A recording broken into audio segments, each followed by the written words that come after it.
Hey everyone, this is Nick from Houseplant. In this video, I'm going to be doing my favorites from the last few months. I'm also going to share some fun new plants I've been growing. Let's get into that. And before the video starts, it'd be great if you could like and make sure you're subscribed. Thank you. Okay, I'm covered in cat hair. Whatever. Okay, let's start with the Eastern grass. Super easy. This plant has just been so incredible. It's got two heads in this pot. So the little one's a little bit smaller, obviously. And here's the bigger one. Fortunately, the flower it had is dying back. I pollinated it with Carla. It just didn't work out. They don't always work out. But absolutely obsessed with this plant. And these are just the first leaves in my care. It was so great to get two at the same time. It just feels even extra special. But anyways, I am really looking forward to continuing to grow it and seeing what comes next. It looks like we're not too far off from the next leaf on it. Tip of the caterpillar starting to brown. You know how that sometimes indicates the start, but won't be too soon. Really great plant. I also use this guy's pollen on Wonder Boy, so hopefully that works out. And I think what I'm going to probably do is try and self it next inflow. I don't know. I feel like this is just one of the plants I've been obsessing over these last couple months, and especially since it started working on its leaves. I know I don't often show Monstera on this channel, but I do have a couple still. This is my Monstera Burley Marks Flame. As you can see why it's going to be on this list, it put out this incredibly fenestrated leaf for me. I know it's not the most mature one out there, but for me it feels like pretty great to just see it leaf after leaf gaining fenestrations. Fortunately, I don't have it on a pot. I just have it sort of crawling along the surface. Sorry, I don't have it on a pole. I just have it crawling across the surface of this pot. And it's like rooted itself all along the stem. I think my plan is to take a pretty serious top cut and move it into a bucket. And then maybe no proper, not the butt. But that's just so I can, fully mature this. Because I think I've decided I want to try and get it to flower. I don't know why, but that's just what I've been thinking about. So I want to give it a bucket and maybe a pole, but I'm not sold on that idea yet. I really hate trying to water plants on poles. I find I end up overwatering the pot, or like the bottom of the bowl stays too wet and the top is too dry, and I end up causing myself more problems. I do want a BMF flower. Yeah. Anyway, it's my favorite. It's on my favorites list because of this leaf here.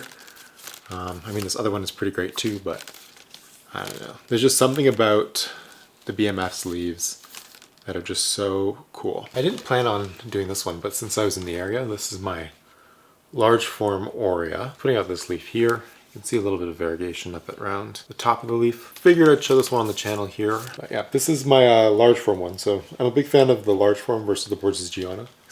I've noticed the large form doesn't brown the way the Borsigiana did for me. But yeah, here is that Aurea. Figured I would quickly bring it in. Not necessarily a favorite, and that's only because its color isn't quite the level I want. But I've spotted some nodes that look to be in areas with good striping. So I think I'm going to do a cutting soon, which is why I wanted to show it here on YouTube first. Here is a little dark King of Spades I grew from seed. That's what I wanted to share. But I know I've had some questions about the King of Spades from that rescue video. Here's that one. This is the most recent leaf. This is the first leaf in my care. It shrunk because I cut it up. So I took it just like a hardly any root top cut after it put out this leaf. Then it put out that leaf afterwards. See, this one's got good color too. And it's now working on another leaf. So that'll be the third one in my care. I'm pretty pleased with the color and the shape on this one.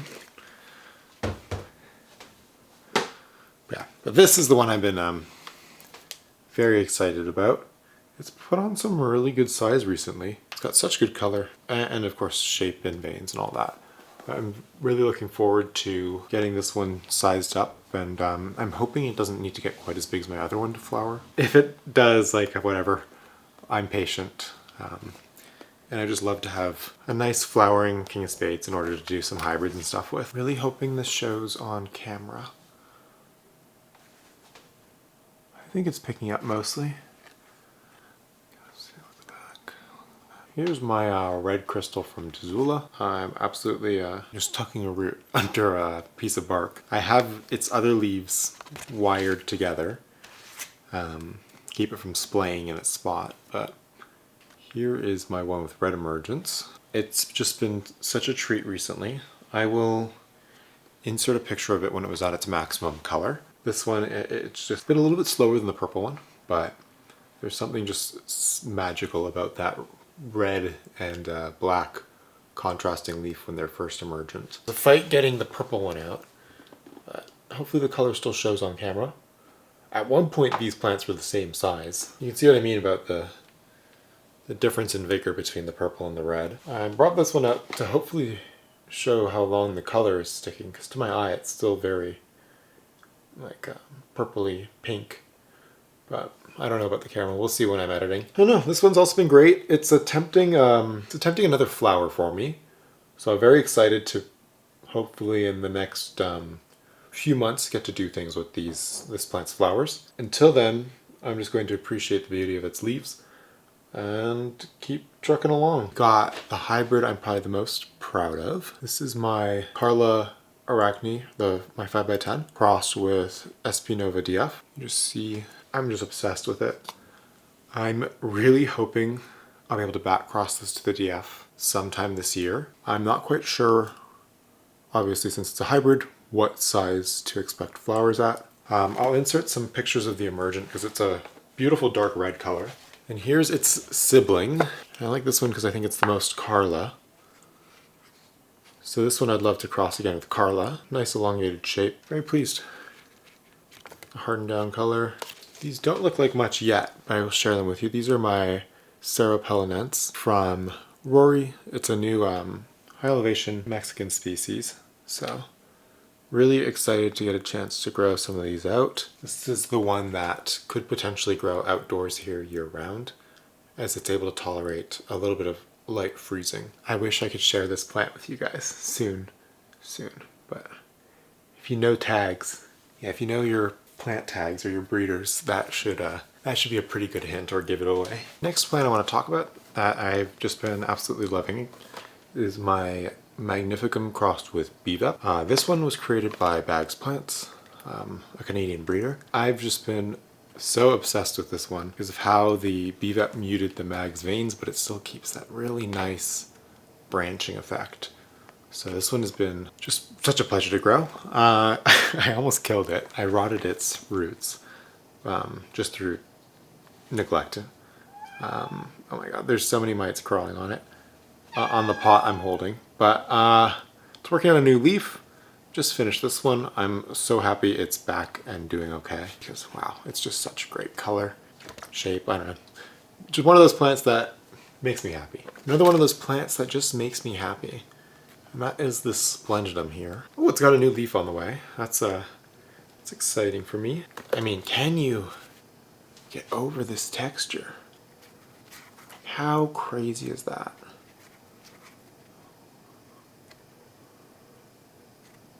Wow, wow, wow. I'm just blown away by it. Something about like a nice dark Splendidum leaf is just mesmerizing.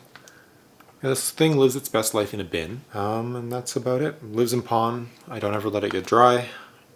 I have it on the bottom shelf, so it's hopefully a couple of degrees cooler than the top shelf. I just do my best to keep it wet and cold. Here's a Carla I've been really enjoying recently. This is pre-numbering RA Carla. I've been really, really happy with its color. We have my 510 that I call Arachne here.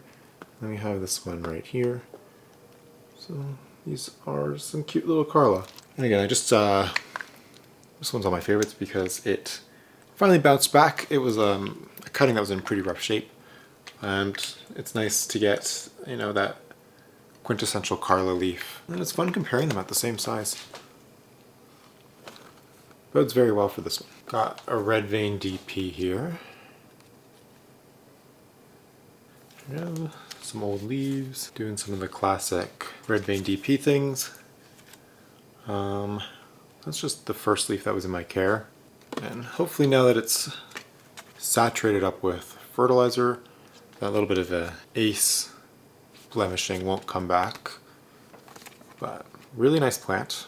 Pretty fast grower, I've gotta say. I'm very excited to see what this thing does, and hopefully get to breed with it within the next 2 to 4 months, if I had to guess. Okay, and then here I've got my blood moon. I'm really hoping these pinks and reds come through on camera, but it has beautiful pink veining. And of course it does the nice, very shiny, glossy leaves. Hopefully you can see. Yeah, very nice glossy leaves. And again, cute veining, great color. This plant is another really good grower. And it just hit cataphyll for me. Oh wow, it looks like the cataphyll's already popped. So even though this leaf is still super soft and emergent, not even fully sized, it does look like it's already starting the next leaf. Like again, very fast grower. Beautiful plant. Another one I'm so excited to begin breeding with. My friend, they don't have this clone, but they do have another blood moon clone. Theirs flowered first leaf after cataphyll.